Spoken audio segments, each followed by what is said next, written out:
सोमवार की अष्टमी पड़ जाए, क्या पड़ जाए सोमवार की, जम के बोलो जरा, अष्टमी।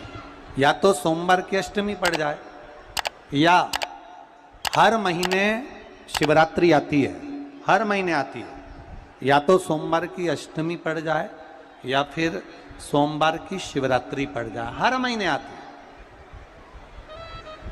प्रयास करना, थोड़ा सा दूध, देसी गाय का थोड़ा सा दूध अगर प्राप्त हो जाए,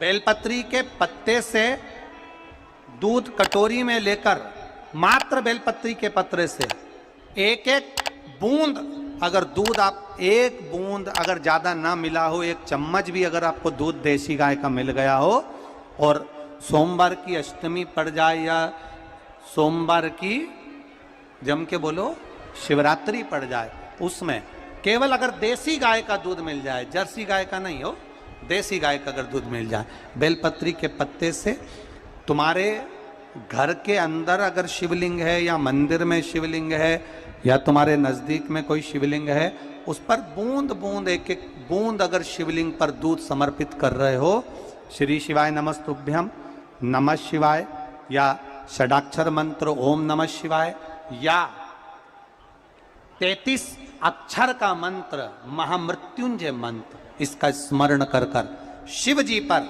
देसी गाय का दूध समर्पित कर कर इस बेलपत्री को अशोक सुंदरी वाली जगह पर अगर आप समर्पित कर देते हैं, फिर आप जिस भी चीज के लिए अप्लाई करें, मेरा देवाधिदेव महादेव आपका हाथ पकड़कर खींचकर आगे बढ़ा ही दे। मेहनत करना,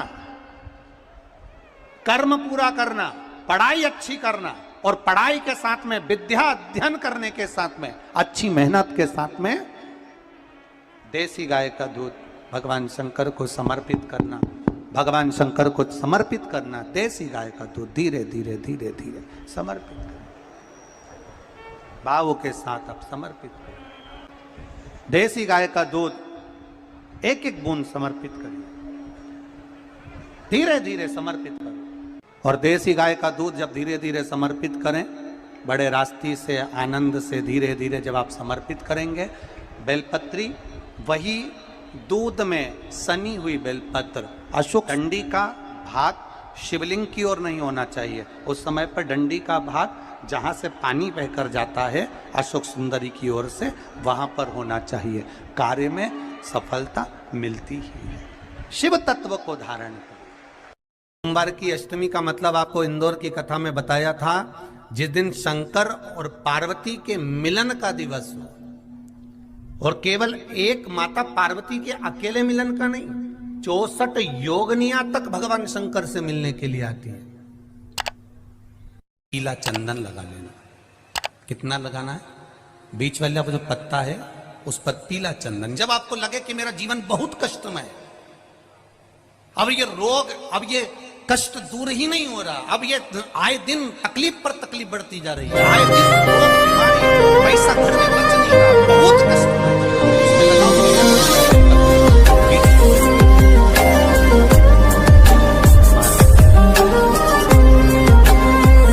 और 20 पत्ती पर जब चंदन लग जाए, लगने के बाद में ये दोनों पत्ती पर लाल चंदन लगा लीजिए। इन दोनों पत्ती के बीच में जो डंडी का भाग होता है, आपको कहा था, आपको स्मरण में होगा शायद, हमने जब बेलपत्री की महत्वता बताई थी तो उस बेलपत्री की महत्वता में कहा था ब्रह्मा विष्णु महेश ये 3 हैं, बोला था। बीच में ये बड़ी पत्ती से लेकर जो 2 पत्तियां होती हैं, इनके बीच में जो जगह बचती है, इसमें मां पार्वती के 64 योगनिया, मां पार्वती अपनी पूर्ण सिद्धि के साथ में जितनी भी देवी के स्वरूप हैं, वो माता 64 योगनिया देवी के स्वरूप में यहां पर विराजमान होती हैं। 2 पत्ती के नीचे से जो डंडी होती है नीचे तक, ये पूरी डंडी में 33 कोटि देवी देवताओं विराजमान होते हैं इस पूरी डंडी के अंदर। तो ये बीच वाली पत्ती है, ये जो बीच वाली पत्ती का जो भाग होता है, इस पत्ती के भाग में शहद का प्रयोग कर कर, यहां पीला चंदन, लाल चंदन, लाल चंदन, शहद का प्रयोग कर कर, इसी तरह से पकड़कर ये बेलपत्री की जो डंडी है वो अशुक सुंदरी पर जब आप समर्पित करें तो जहां से जल बहता है उस ओर पर इस पत्ती को चढ़ाकर केवल आपके हृदय की बात कहकर देवाधिदेव महादेव से कोई भी शिव जी का मंत्र, पंचाक्षर नमः शिवाय, षडाक्षर ओम नमः शिवाय, श्री शिवाय नमस्तुभ्यम या महामृत्युंजय मंत्र, जो शिव का मंत्र हो आपके पास में, उसको बोलते हुए देवाधिदेव महादेव को धीरे धीरे जल की धार चढ़ाना प्रारंभ करो। जल की धार जब पूर्ण होने लगे, उसमें थोड़ा जल बचे, तब अशुक सुंदरी पर जो तुमने बेलपत्र चढ़ाई है वहां उस जलधार को चढ़ाए। ये प्रयोग आपको केवल सोमवार की अष्टमी पढ़ने पर ही करना है। कौन से दिन करेंगे? जम के बोलिए जरा। सोमवार की अष्टमी पढ़ने। और धतूरे का फूल,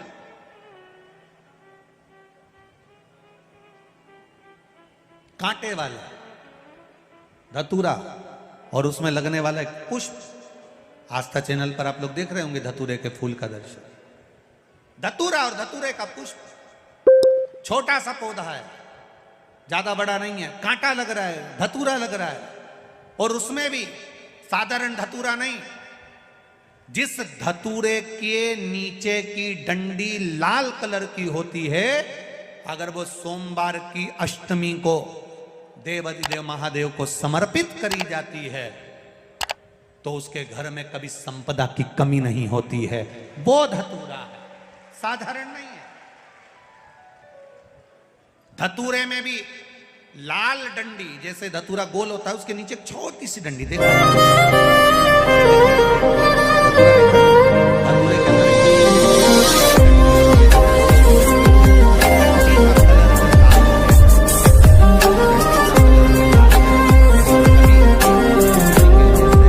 बड़ी बीमारी जिसको हो जाती है, लीवर, किडनी, कैंसर आदि कादिक बड़ी बीमारियों से जो जूझ रहा होता है, प्रयास करो, प्रयास महामृत्युंजय का जाप कर कर, महामृत्युंजय का स्मरण कर कर, एक लाल डंडी का धतूरा प्रयास करना। एक धतूरा मिल जाए या 5 धतूरे मिल जाए, किसी भी एकांतेश्वर महादेव पर, जो शिव मंदिर एकांत में हो, जहाँ कोई जाता आता नहीं हो। वैसे तो अब बहुत मुश्किल है कि ऐसा मंदिर मिल जाए जहाँ कोई जाता आता नहीं हो, पहले की बात दूसरी है, अब बात दूसरी है। फिर भी कहीं आप रोड पे से निकल रहे हो, एकांतेश्वर महादेव अगर आपका दिख जाए, बहुत बीमारियों से ग्रसित हो, तो भी महामृत्युंजय जाप का स्मरण कर कर या किसी विद्वत ब्राह्मण जन से महामृत्युंजय मंत्र का जाप कराकर या भगवान शिव के मंत्र का जाप स्वयं कर कर, वो भी ना बने तो पंचाक्षर मंत्र नमः शिवाय, षडाक्षर मंत्र ओम नमः शिवाय या श्री शिवाय नमस्तुभ्यम जप कर वो लाल डंडी का धतूरा 5 एकांतेश्वर महादेव को आप समर्पित कर सकते। रोग थम जाएगा, जो दवाई खाओगे वो शरीर को लगना प्रारंभ हो जाएगी और आप स्वस्थ में होने वाली थी सावन की पहली, और मालूम पड़ा कि वो कथा छत्तीसगढ़ की पवित्र धरा पर है। अर्थात भजन का बल, भक्ति का बल, स्मरण, ये सब खींच कर चुंबक देखिए आप, वो चुंबक को गंगा में रस्सी बांधकर गोताखोर डालते हैं, उसमें चिपकने वाला जो भी सामान होता है वो चिपक जाता है। लकड़ी नहीं चिपकती, कपड़ा नहीं चिपकता, प्लास्टिक नहीं चिपकता। वो चुंबक में जो चुंबकीय तत्व होते हैं वही चिपकते हैं।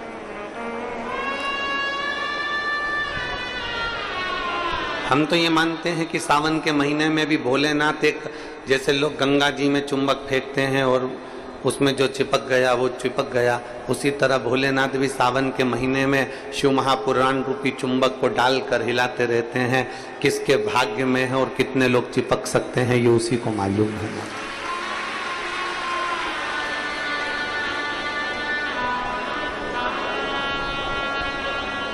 72 साल बाद ऐसा सावन आया है, और उस सावन में अगर भगवान की अविरल भक्ति हमारे मुख से हो रही है, भजन हमारे मुख से हो रहा है, कीर्तन हमारे मुख से हो रहा है, तो आप और हम तो सब शिव के चरणों के दास हैं।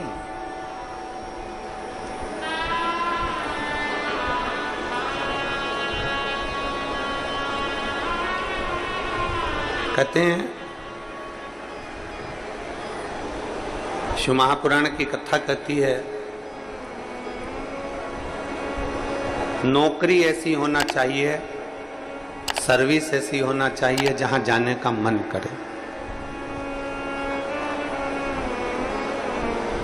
ऑफिस में तुम बैठते हो और दिन भर क्लेश मचे, फाइल तुम पढ़ते हो और फाइल उठाते से तुम्हारे को मानसिक टेंशन आ जाए, जरा जरा सी बात में चिंता खड़ी हो जाए, तो वो ऑफिस जाने का मन नहीं करता, नौकरी पर जाने का मन नहीं करता।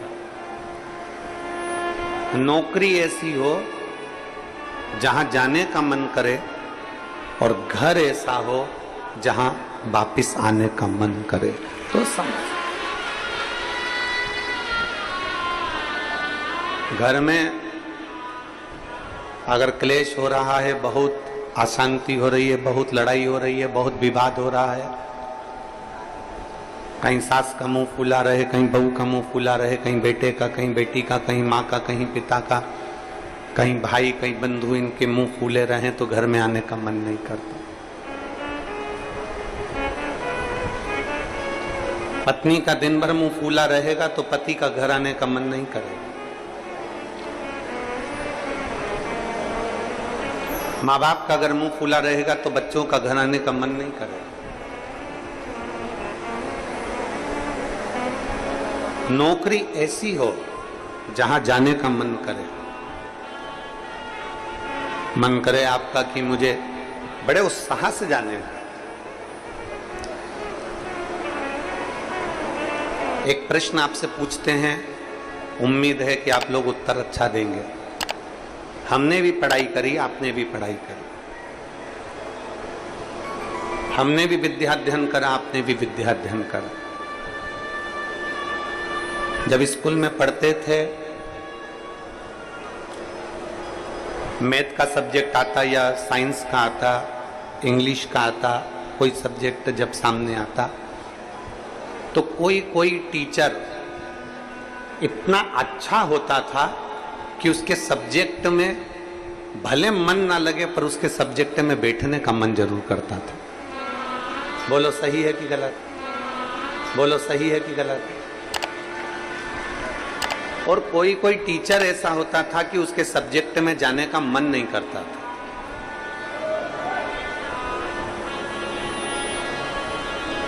उनके सब्जेक्ट में जाने का मन नहीं करता। कोई टीचर इतना अच्छा, बहुत प्रेम से, बहुत स्नेह से, बहुत लाड़ प्यार से पढ़ाता है, बहुत स्नेह से पढ़ाता है, तो उसके यहाँ जाने का मन कर जाता है। और कोई कोई टीचर ऐसा होता है कि वो पढ़ाता है पर उसके अंदर इतना क्रोध, इतना गुस्सा है, कहीं मारना, कहीं ठोकना, कहीं अपशब्द कहना, कहीं कुछ कहना, तो मन ही नहीं करता कि उस टीचर के पास में जाकर बैठा। पढ़ना है आपको, सारे सब्जेक्ट पढ़ना है आपको, और प्रत्येक सब्जेक्ट को आपको तैयार करना है, प्रत्येक सब्जेक्ट आपको पढ़ना है, पर आप उस टीचर के सब्जेक्ट में नहीं जाओगे। प्रत्येक सब्जेक्ट आपको पढ़ना है, प्रत्येक सब्जेक्ट आपको धारण करना है, पर आप उसके सब्जेक्ट में नहीं पहुंचोगे। बस जैसे स्कूल में कोई टीचर अच्छा है तो उसके सब्जेक्ट को पढ़ने के लिए आप जरूर जाते हो, उसी तरह नौकरी ऐसी हो जहां जाने का मन करे आपका।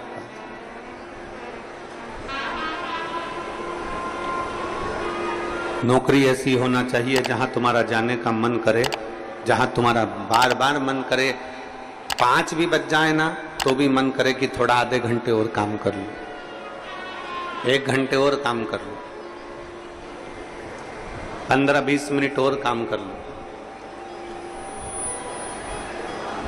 नौकरी अगर अच्छी है तो तुम्हारा जाने का मन बड़ा करेगा और वहां बैठने का भी मन करेगा।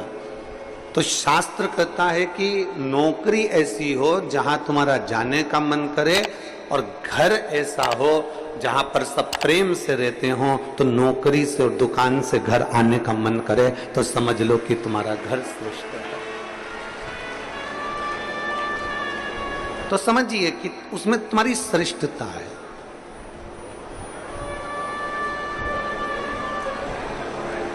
जरा जरा सी बात में अगर क्लेश हो रहा है, जरा जरा सी बात में अपशब्द बोले जा रहे हैं, तो वो श्रेष्ठता नहीं बनती।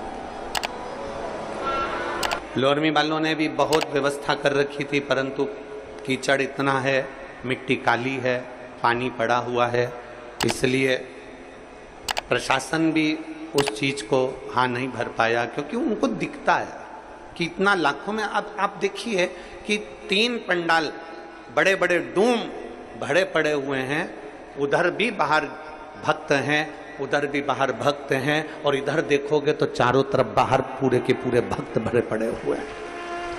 प्रशासन भी ये चीज देखता है कि इतने शिव भक्त आएंगे तो वो आराम से कथा सुने, आराम से रहें, आराम से खाएं, आराम से अपना भजन कीर्तन करें और आराम से कथा श्रवण कर कर अपने अपने घर को जाएं, किसी को कोई कष्ट ना हो। ये प्रशासन भी देखता।